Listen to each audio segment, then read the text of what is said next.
Have you ever felt that knot in your stomach when someone asks for just a small favor, and you already know it won't be small at all? Maybe it's a neighbor who only shows up when they need a ride.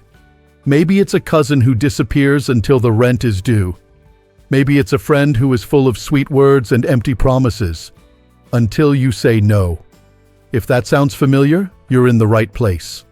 After 60, our time, energy, reputation, and savings are not things to toss around. They are hard-earned. They're precious. And they deserve protection. Today we're talking about 7 common types of manipulative favors.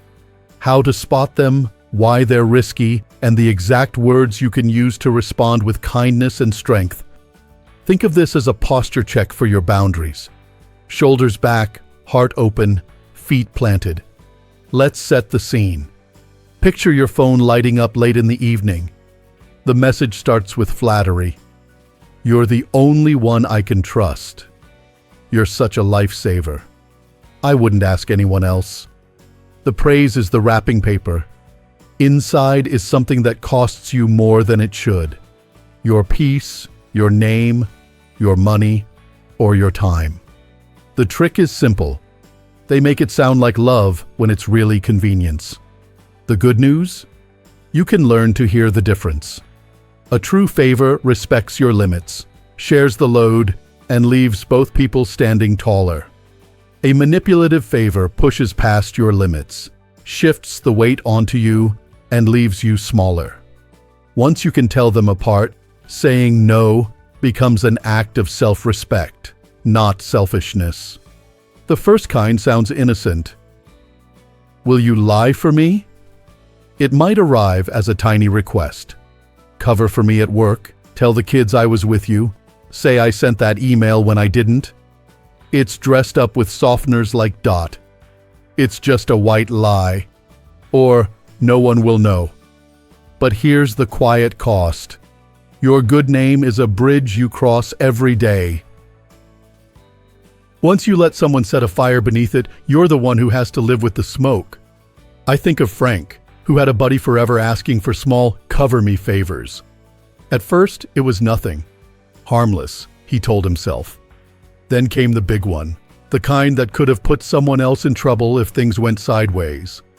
When Frank finally said no, the buddy turned on him, called him disloyal, and tried to guilt him into folding.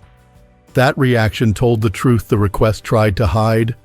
This wasn't friendship, it was control. If someone is willing to bend your honesty for their benefit today, they'll bend it against you tomorrow.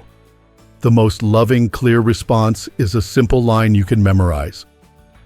"I don't do that." No lecture, no debate. If they press, repeat it. "I don't do that." You can stay warm in tone and firm in choice. If they get angry, you didn't break the relationship. They revealed it. There's another layer to this. Many of us grew up believing that kindness means smoothing things over. So we tell ourselves, "I'll stretch my values just this once to keep the peace." But peace that depends on pretending isn't peace. It's tension on delay. And when we're older, we don't have time for delayed explosions. What we do have is wisdom, which is the courage to stop a problem at the first red flag. You will be amazed how many friends disappear when you stop being useful in dishonest ways. And how many real friends brighten when you stand up straight. Your example gives them permission to do the same. The second kind of manipulative favor shows up wrapped in urgency and stories. "Can I borrow some money? I'll pay you back soon." Sometimes there's real need. Life gets hard, and compassion matters. But the red flag here is not hardship, it's pattern. Robert had a longtime friend who always needed just a little to get by. 20 here, 50 there. Always with a promise and always with a delay. The totals weren't huge at first, but the dynamic was. When Robert finally asked about repayment, the friend turned the tables. "Why are you being so tight?" "You have enough. Stop bringing it up." That twist, making you feel guilty for expecting basic fairness. is the heart of the manipulation. Money turns from dollars into control. You start avoiding the topic to keep the peace. You feel petty for tracking what they promised. And with each swallow of your discomfort, they grow more comfortable using you. Here's a simple way to reset. Decide your personal policy before the next ask. It can be as straightforward as, period. I don't lend money to friends or family, but I'm happy to help in other ways. Or, if I choose to help, it'll be an amount I'm okay gifting, no payback expected. A clear policy takes the negotiation out of the moment and removes the pressure to judge each story. If you do decide to give, keep it small and clean. A gift is one and done. A loan, especially without terms, can become a leash. And if someone gets offended by your boundaries, that tells you they weren't after support. They were after access. You are not a wallet with legs. You're a person with value, and your financial choices get to reflect that. There's a gentle truth about money we don't say out loud often enough. After 60, every dollar has a job. It might be keeping the lights on, covering a medication, saving for travel to see the grandkids, or simply buying yourself fresh flowers because joy is a need too. You don't owe anyone a reason for guarding your resources. You can be generous from a full heart and still say, "No, not this time." Generosity without boundaries becomes resentment, and resentment is expensive. The third kind of favor is quiet but heavy. Please keep this a secret. Sometimes confidentiality is healthy. A friend sharing a health scare, a family member needing a safe ear. But there's a difference between privacy and concealment. You'll feel it in your body. Privacy settles your shoulders. Concealment tightens your chest. Linda learned that difference the hard way with a coworker who was always cutting corners and asking her to keep it between us. At first, she held her tongue to avoid drama. Then his small messes became big ones, and her silence became a shield he hid behind. When things finally came to light, he slid out from under the mess and left Linda standing in it. That's how concealment works.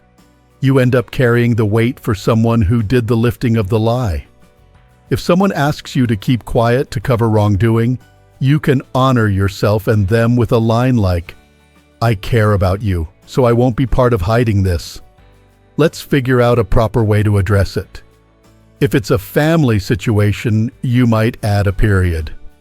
"I'll keep your feelings private, but I won't help you deceive." If it's work, lean on process. That needs to go through the proper channels. "I won't speak for you." The point is not to punish, it's to refuse a role you don't want. Accomplice. People who respect you will respect your answer. People who want a shield will go looking for a thinner one. Let them. There's also an important self-check in these moments, especially for those of us who've played the peacemaker for decades. Ask yourself, if this secret came out, would I be glad I stayed quiet? If the answer is no, your body is telling you the truth. Listening to that truth can feel awkward in the moment, but it saves you pain later. And if you're worried about losing the relationship, consider this. A connection that depends on your silence isn't safe. Healthy relationships can handle honesty. Healthy people can handle no. As you practice these responses, you may notice something surprising. Saying no with clarity actually makes you kinder. You stop snapping later because you didn't overgive earlier. You stop replaying conversations in your head at 2 a.m. because you were direct at 2 p.m. You start trusting yourself again, which is the best protection of all. When you show people where the door is and where the wall is, the right ones use the door. The wrong ones bump the wall and blame you. Either way, you learn fast. I want to pause here and speak to the fear that often sits behind our yes. Many of us say yes to keep from feeling guilty, selfish, or alone. But a no that honors your values is not selfish, it's stewardship. And being alone for a while is far better than being surrounded by people who treat your kindness like a vending machine. When you protect your name, your time, and your savings, you're not closing your heart, You're making room for the people and requests that truly deserve a yes. Think about how different the next month could feel with just these 3 shifts. You stop agreeing to lie, and your shoulders drop an inch. You stop lending to people who treat debt like a suggestion, and your budget starts breathing again. You stop keeping secrets that prick your conscience, and your sleep gets deeper.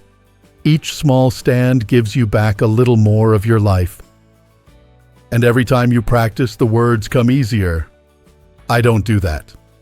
I don't lend. I won't hide this. Short, calm, repeatable. From here, the pattern becomes easier to spot in other areas too. Some requests look like help, but are really a transfer of consequences. Some praise sounds like love, but is really a tool. When you learn to hear the difference, you spend far less time rescuing people from problems they're not ready to fix, and far more time investing in relationships that rise to meet you. That shift is the gift of this season of life. You've earned the right to choose what you carry and what you set down. Sometimes the ask isn't to hide the truth, it's to hold the bag.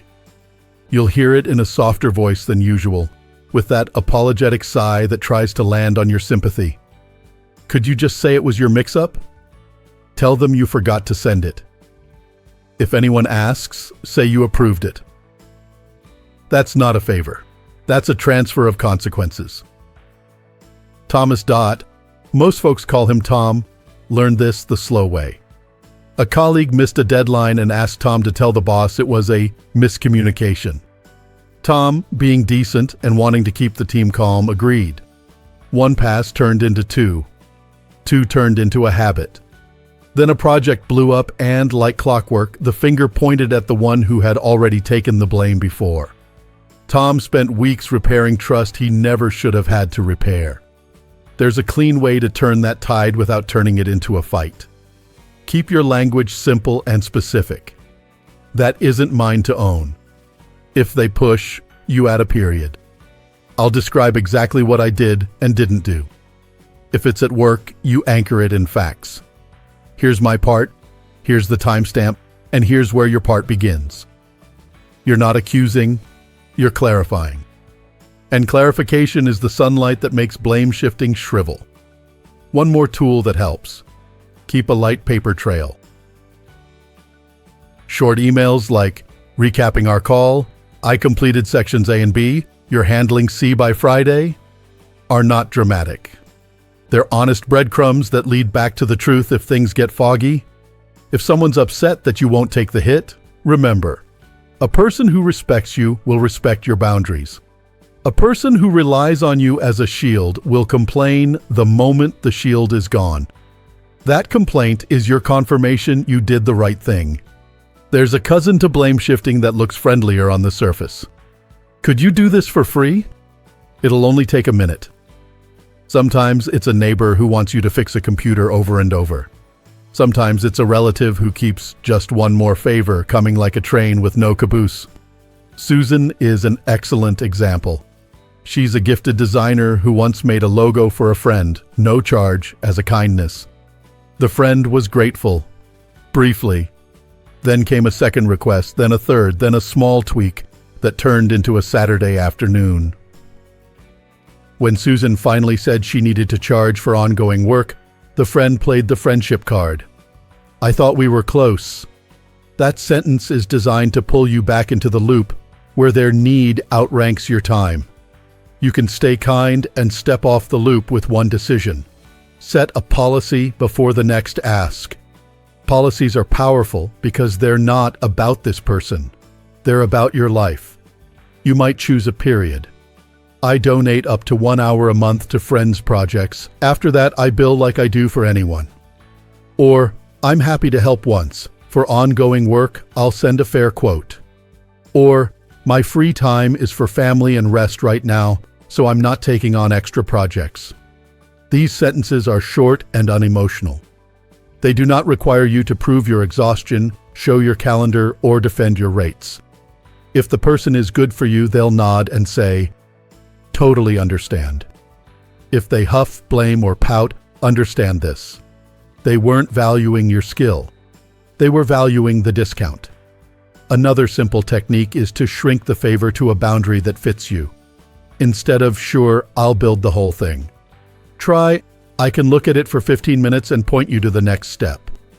Instead of, "I'll drive you across town," try, "I can help you schedule a ride." This is the difference between being helpful and being used. Helpful means you offer something sustainable. Used means you offer yourself up.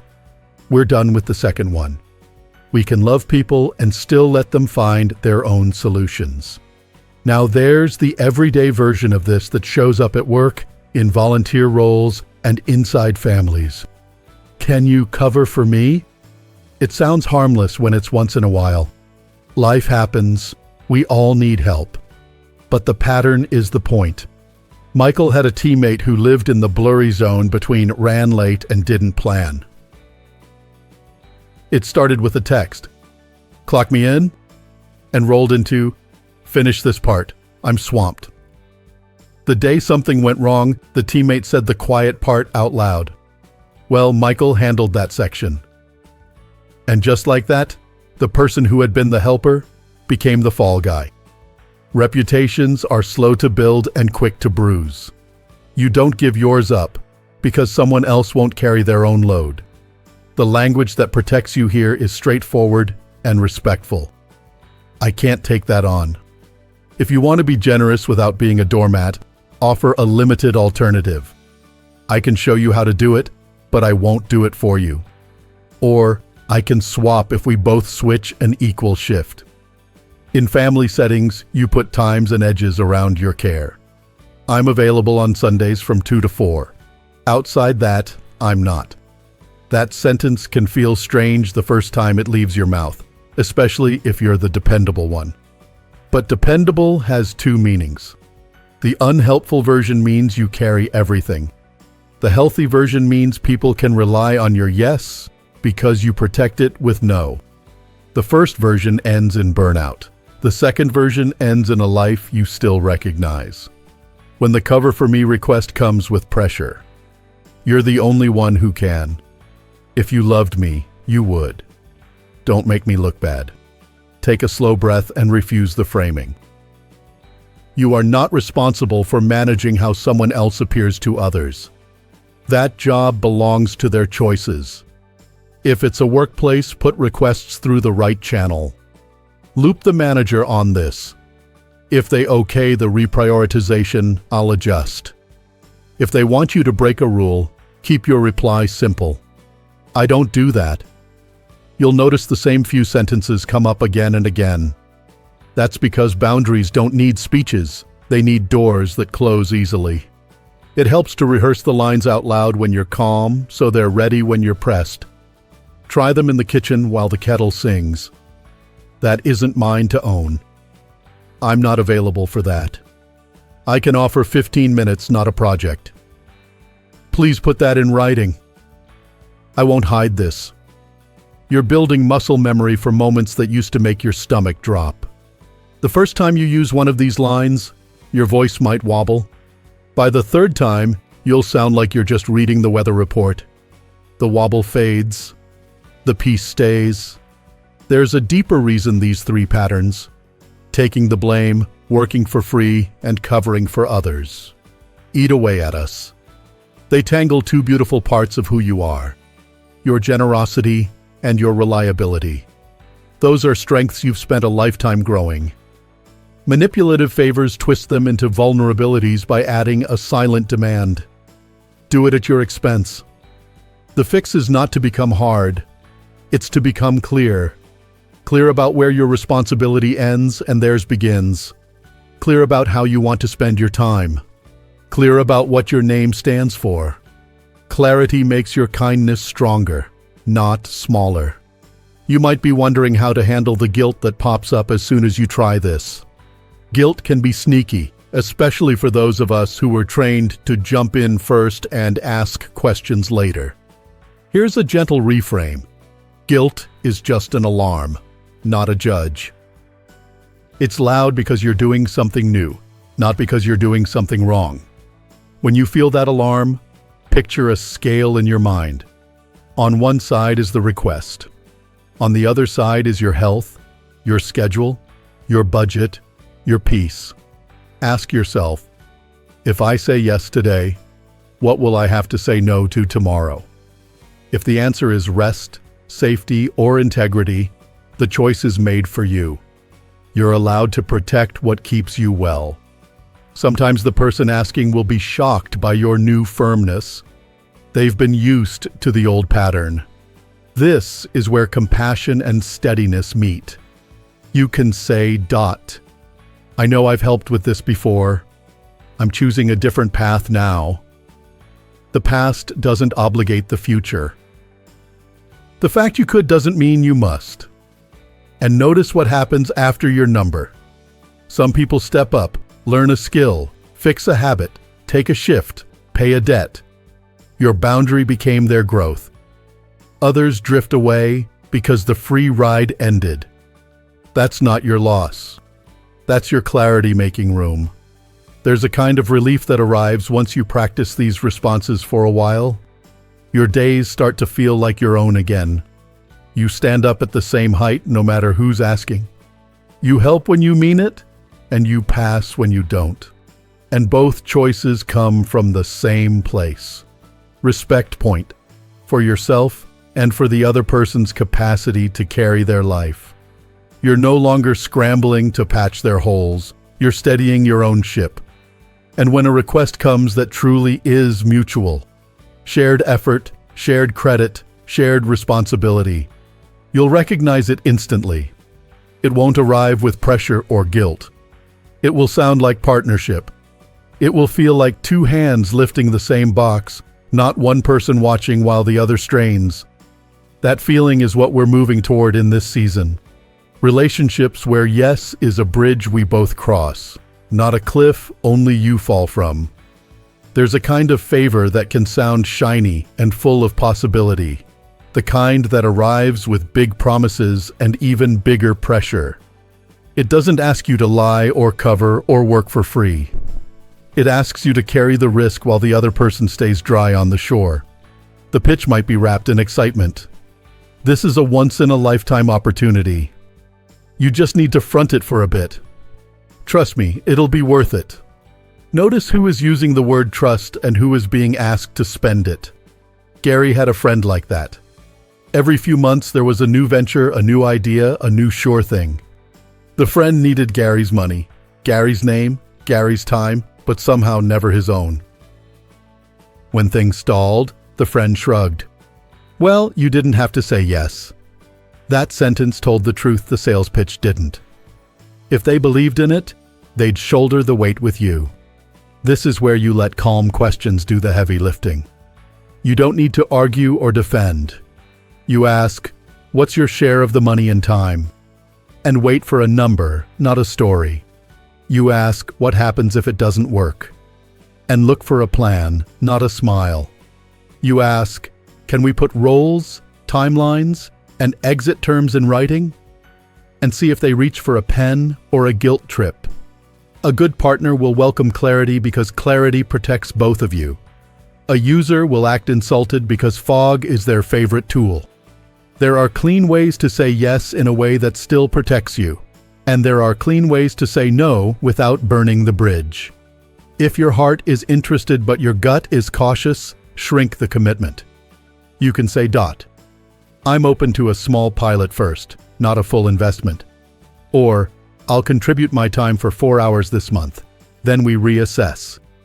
If you'd rather help without entangling your savings or your name. Try, I'm not putting money in, but I can introduce you to resources. Or, I'm happy to review your plan once you have your numbers. And if the answer is simply no, keep it simple. I'm not taking on financial risk. Or, I don't co-sign or front costs. Those sentences are short on purpose. Every extra word invites negotiation you don't owe. Sometimes the ask comes from family, which can tug at your heart harder than logic can tug at your sleeve. You love them. You want to see them win. Love and boundaries are not opposites. In fact, love without boundaries turns into resentment fast. So you can say, I'm cheering for you, and here's what I can offer that's sustainable for me. And let that be the whole answer. If they push back, repeat the same line. You're not a villain for protecting the retirement you built, the roof you live under, the sleep you need, or the name you've kept clean for decades. You are a wise adult making adult choices. It's okay if someone doesn't clap for that. Your future will. There's another pressure that hides inside these high-risk asks, and many of us feel it after 60. The hurry of time. It whispers, if not now, when? That voice can turn a sales pitch into a sprint. When you feel that rush, step back. Anything that's real will still be real tomorrow.